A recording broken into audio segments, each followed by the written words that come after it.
Hello there, students. Today we are going to talk about political parties, and I found these great pictures of the Democratic and Republican Party on the Google.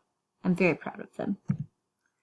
Alright, so let's talk about what political parties do. First and foremost, they act as a linkage institution. That just means they're a channel through which people can voice political issues, and through which they can get those issues put onto a governmental policy agenda. As a linkage institution, parties pick candidates, they run campaigns, they give cues to voters on what to care about, and they articulate policies and coordinate policy making. Sorry, that is my phone.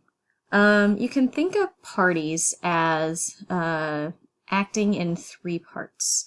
Political party itself is a team of people seeking to control the governing apparatus by gaining an office in a duly constituted election. So again, parties in three parts. They act as the electorate, they act as an organization force, and they act within the government itself. So let's talk about the electorate first. When the party is acting in the electorate, meaning when it's interacting with the voters, it has to pay attention to its image. A voter's perception of what a Republican or a Democrat stands for is probably more important than what they actually do stand for. For example, for a long time, the Democratic Party did not officially on their platform come out in support of equal rights for the LGBT community, but because they were perceived as being friendlier to that agenda than Republicans, they tended to get more votes from that section of society. As far as party identification goes, all that is a citizen's self-proclaimed preference for one party or another, Republican, Democrat, or Independent, and we've gone over those stats before. There are slightly more registered Republicans in the United States. There are quite a few independents, and a lot of them tend to lean liberal socially, but more conservatively fiscally.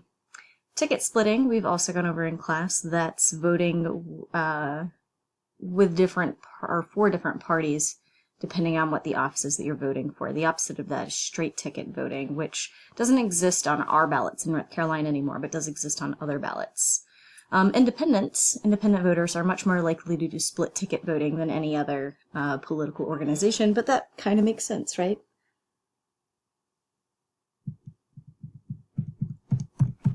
Parties are organized at three levels. They're organized at the local, the state, and the federal level. Local parties can act as party machines. You guys remember Boss? Was it Boss Tweed?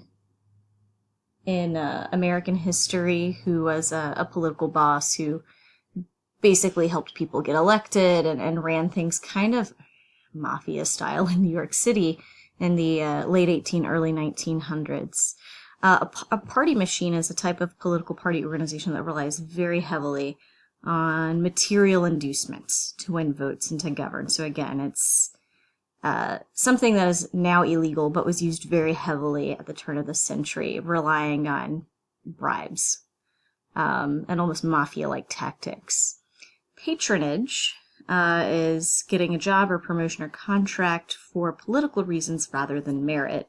Political parties often would function this way. What is that act? The Pendleton Act was passed after Garfield was shot, and President Garfield was shot because of this system of patronage, because he didn't give some crazy person a job and they shot him. So we had to reform that in the late 1800s as well. So again, due to progressive reforms, urban party organizations tend to be really weak, especially compared to what they used to do, so party machine tactics and patronage are much less common than they used to be. However, we have seen a revitalization of party organization at the county level. Arguably, local parties do a lot, I don't want to say more than other levels of parties, but what they're doing is a lot more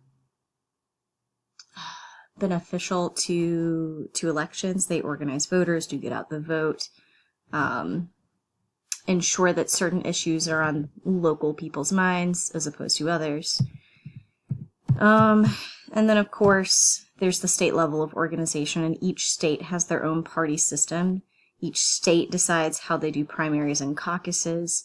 State parties are better organized in terms of headquarters and budgets than local parties are, and that's just because they're a bigger entity. And then there's the national organization of parties. Really what they're responsible for overall is the National Convention, which is the meeting of party delegates every 4 years to choose the presidential ticket, or at least that's what it used to be. Now it's to announce the presidential ticket based on the kind of horse race of caucuses and primaries. But arguably one of the more important things that they do is they choose the party's platform every 4 years at these conventions. The National Committee is something else that is done at the national political party level. It is one of the institutions that keeps a party operating in between conventions. And then there's always a national chairperson appointed to that committee. They're responsible for the day-to-day activities of the party at the national level, and also responsible for helping to organize the convention every 4 years. Typically, conventions are held in swing states, or states that are going to be hotly contested the year of that particular election. So in 2012, the Democrats had it in North Carolina. The Republicans had it in Florida. This past year, where were they? Where were they this past year? What? The conventions. I think Pennsylvania for the Democrats. That's right. And Republicans. Was it Florida again? I want to say Florida, but maybe. I don't think it was Florida. Was it Cleveland? Cleveland sounds right. Google that. I'm having my Nick Google it. This past year, the Democrats was in Pennsylvania, and I think the Republican one was in Ohio. Anyway, moving on. The party members and how they act in government has become increasingly more and more partisan. Oh, okay. Yeah, it was in Cleveland. Okay, Republicans were in Cleveland. Sorry about that. Party members actually, when they get people from their party elected to the government, they help control what that person that they help to elect does policy-wise. A divided government is when one party controls the White House and another controls Congress. This is what was happening for the last, 6 years of Obama's presidency, and the last 6 of George W. Bush's as well. They had a divided government where there was a different party in the White House and a different party in Congress. Now we have a united government, technically, because the majority of both houses is Republican and the White House is Republican. So arguably, more things can get passed that way. A coalition is when a group of individuals from different parties, but with common interests, get together to form policies that are beneficial to both groups. And this is something that political parties depend upon is coalition voting usually, because typically there just aren't enough votes for a lot of the things that are proposed to pass just with one party's support, especially if there's a divided government. All right, so your first flipped assignment is this. Is a divided government a good thing? Why or why not? And now let's move on to the histories of political parties. This is something that we kind of went over a little bit today. So let's start with third parties. Third parties are parties that are not one of the two main parties, and they very rarely win elections. However, they are important. They act as safety valves for discontent, and they bring new groups or ideas into politics. So, for example, they allow people who are upset with the government to feel like they have more voice. Examples of that would include, the Green Party, the Libertarian Party, the Constitution Party, the Marijuana Legalization Party. Is a way for people to express those concerns without necessarily rocking the boat of government in a way that could stop the function of the government. Probably the more important thing that they do, though, is that they bring new groups of voters and new ideas into politics. A good example of that would be the Tea Party.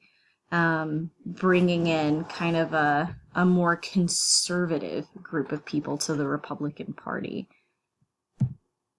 And then there's the two-party system, of course, that we're all familiar with. The two-party system discourages extremist views, which is what third parties are really known for.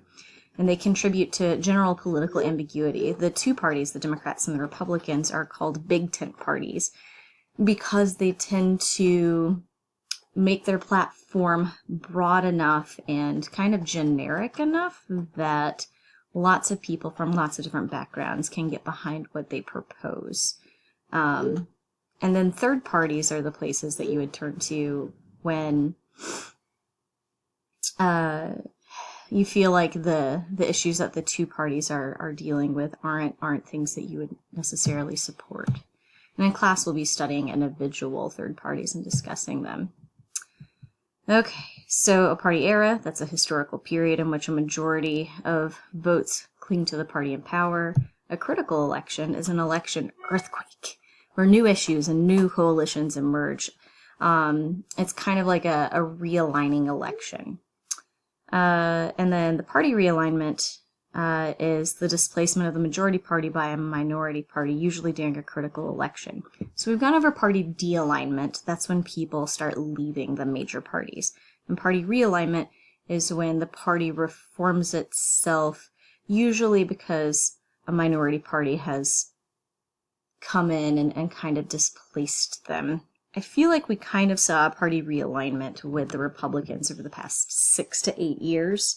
With the Tea Party coming in, it is a minority party. It is very extremist, coming in and kind of shifting the focus of the Republican Party so that it's much more right-leaning than it was before.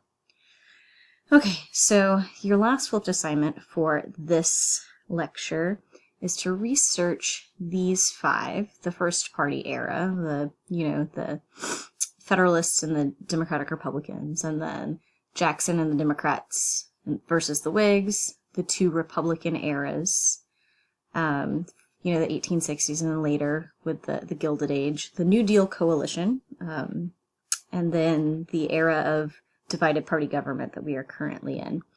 So what you need to research is the presidents of those eras and a little bit of background information. It doesn't need to be too detailed. But what is the background of, like in a sentence, of each of these eras, and who are the presidents that represent it? Who are the key policymakers of the era? So not presidents necessarily, but congressional members. What were some of the policy issues that they were focusing on? What caused the realignment that brought us into this new political era? And what caused the realignment that took us out of that era? Now, for the last one, of course, we're still kind of technically in the era of divided government. So you don't necessarily need to do the last one for that era. All right, that's all. I will see you all tomorrow. Have a good night.